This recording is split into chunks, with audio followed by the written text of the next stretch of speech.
आजी नाव काय तुमचं? शांताबाई गंगाराम पराड. बर बर बर बर.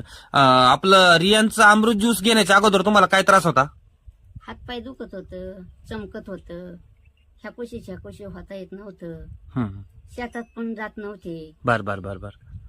आणि आता अमृत ज्यूस घेऊन किती दिवस झाले तुम्हाला? 15 दिवस झाला असताना एक बॉटल आली संपत. एक बॉटल संपत आली. हा. बर बर बर बर.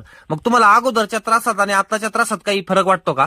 चांगला फरक झालाय. बर बर. चांगला म्हणजे नक्की असं काय फरक जाणवला? म्हणजे हातपाय दुखायचं राहिलं हा हा हा. आणि ह्याकुशी पिऊन होता येते. बर बर बर बर बर. आणि अजून खाण्यापिण्यामध्ये काय? म्हणजे मी पहिली आहे ना अर्धी भाकर खाल्ली तरी मला असं वाटायचं मी लई जेवले. हा हा हा. आणि आता आहे ना म्हणजे एक भाकरीतली चतकुरच भाकर राहते, 3 चतकुर भाकर खाते. बर बर. म्हणजे तुमचा आहार पण वाढला. हा, बर बर बर बर बर बर. चालतंय. वाढलाय आहार पण. ओके.